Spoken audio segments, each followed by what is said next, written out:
इस वीडियो में एक ऐसे रिवॉल्यूशन के बारे में जानेंगे जो हुआ तो जरूर, जिसके चलते चेंजेस भी आए, बट वो चेंजेस ज्यादा दिन तक टिक नहीं पाए। तो उसी रिवॉल्यूशन के बारे में हम अपने इस वीडियो के थ्रू जानने वाले हैं। तो चलिए हमारा ये वीडियो शुरू करते हैं।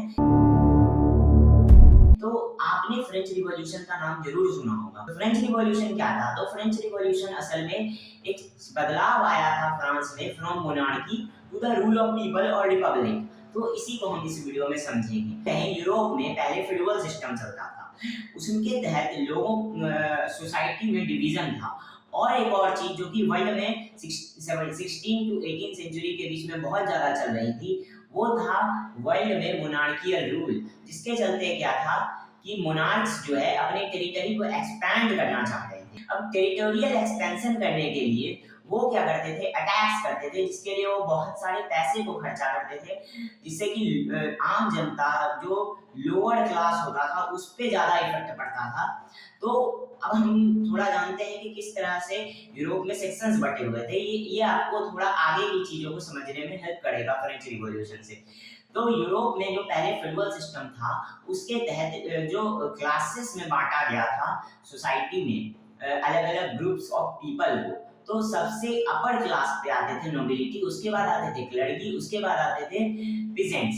तो क्लर्की और नोबिलिटी जो थी वो आपके हायर क्लास में आती थी और वो बहुत छोटा शेयर लेती थी सोसाइटी में।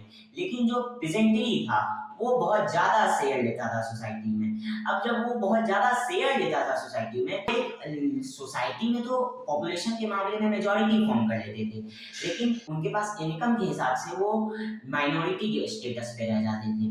अब इसे हम फ्रांस में लेकर आते हैं। फ्रांस में भी सिमिलर कंडीशंस थे।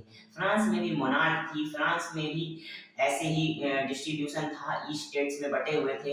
और फ्रांस के साथ एक और प्रॉब्लम उस समय चल रही थी कि फ्रांस और इंग्लैंड में वॉर्स हो रही थी, जिसके चलते क्या था कि फ्रांस की इकोनॉमी गिर रही थी। उसके बाद जब फ्रांस की इकोनॉमी बहुत ज्यादा गिर गई, तब क्या हुआ कि फ्रांस में 1774 के टाइम पीरियड पे एक नए किंग आए, जिनका नाम था लुई 16, जो कि बर्बन फैमिली से थे। बर्बन फैमिली जो थी वो वहाँ फ्रांस पे रूल करती थी, ठीक है।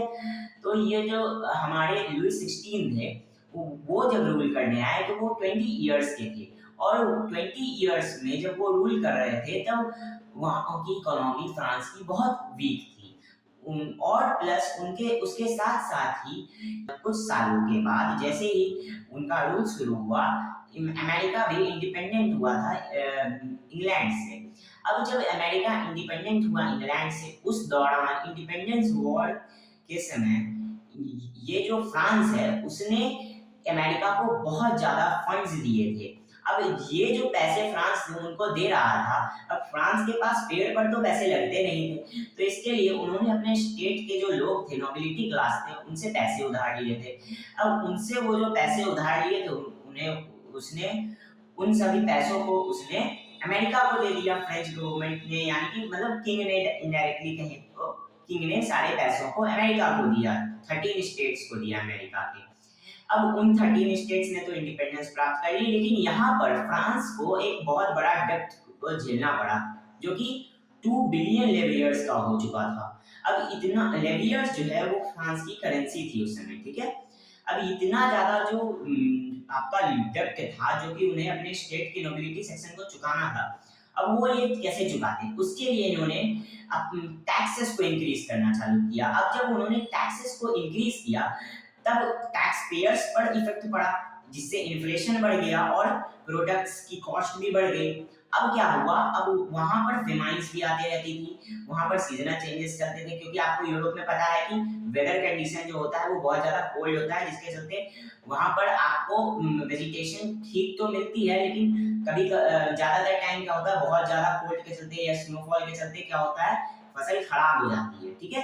तो वही हुआ वहां पर भी, और क्रॉप्स बर्बाद होने लगी, जिससे कि चीजों की दाम बढ़ गई। अब जब चीजों पर दाम बढ़ रहा है, ऊपर से गवर्नमेंट टैक्स चार्ज कर रहा है, तो लोगों में गुस्सा आएगा ही।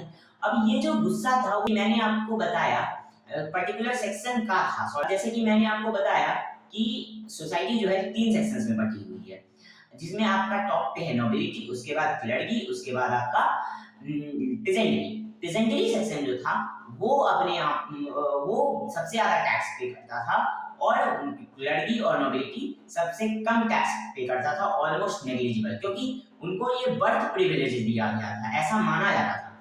और क्योंकि देखिए किंग्स, नोबिलिटी सेक्शन में किंग्स भी आ जाते थे और किंग्स को गॉड के द्वारा ऐसा माना जाता था कि दिया गया है ये प्रिविलेज। उसके बाद क्लर्की जो है वो तो अपने आप को भगवान का दूत मानते थे और भगवान के साथ कनेक्शन बताते थे अपना, तो उनसे टैक्स लिया नहीं जा सकता था। बचे हमारे मामूली लोग, अब मामूली लोग से ही टैक्स लिया जाता था और वो ज्यादा कुछ उस समय बोलते नहीं थे, क्योंकि उन्हें लगता था कि हमें जो भी मिल रहा है, हमें जो भी देना पड़ रहा है वो हमारे कर्मों का फल है जो हमें भगवान दे रहे हैं, और ये सब भगवान ने ही किया है हमारे लिए। क्योंकि वहां उस समय रिलीजन का बहुत बड़ा इम्पैक्ट था यूरोपियन सोसाइटी में, जिससे फ्रेंच सोसाइटी में भी ऐसा ही था। ठीक है, तो अब जब पीजेंट्स को बहुत ज्यादा पैसा देना पड़ रहा था, तो इससे क्या हुआ, पीजेंट्स को गुस्सा आने लगा।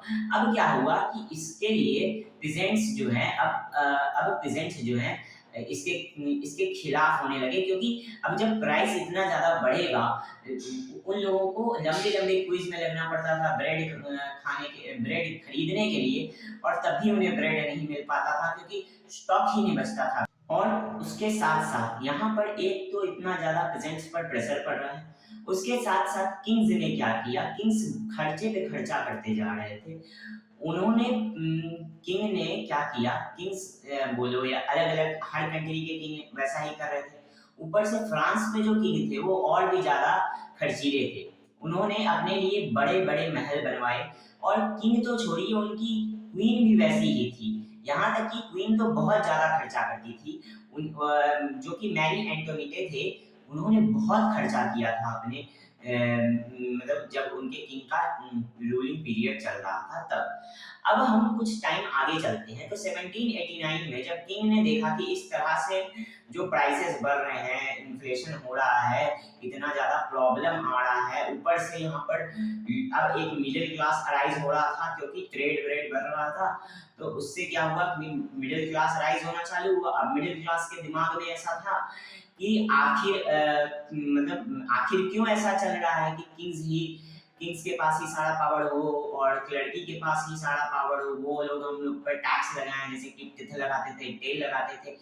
टिथ में चर्च टैक्स चार्ज करती थी, टेल में स्टेट टैक्स चार्ज करता था, और सारे टैक्स प्रेजेंट से ही चार्ज किए जाते थे, जिससे कि मिडिल क्लास फिर क्वेश्चन करना चालू किया। एजुकेटेड सेक्शन भी जो था, जो कि ज्यादातर मिडिल क्लास ही थे, क्योंकि और प्रेजेंटरी सेक्शन को क्योंकि टैक्स भरने में ही सारा पैसा चल जाता था, तो वो और कहाँ से बाकी चीजें करते। तो जो मिडिल क्लास इमर्ज हुआ वो एजुकेट हुआ, तो वो क्वेश्चन करना चालू किया। तो जब क्वेश्चन करना चालू किया तो राजा को डर लगने लगा कि अब मैं क्या करूं। तो फिर राजा को जब कुछ नहीं समझ में आया, तो उसने सोचा कि चलो कुछ नहीं तो एक चीज कर सकते हैं। तो राजा ने क्या करने की कोशिश की, राजा ने जो है वो उसने ई स्टेट्स असेंबली बुलाई, ई स्टेट्स की मीटिंग बुलाई।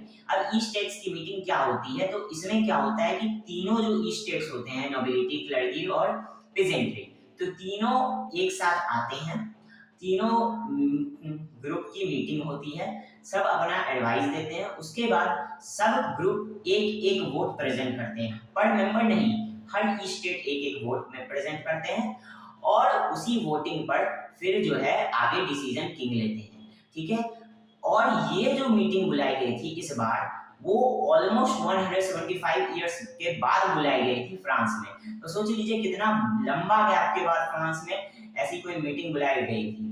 अब किंग ने इसे इसलिए बुलाया था क्योंकि किंग के पास अभी कोई जरिया नहीं बचा था कि कैसे स्टेट में सुधार लाया जाए, कैसे फ्रांस में सुधार लाया जाए। तो फिर उस मीटिंग में क्या हुआ कि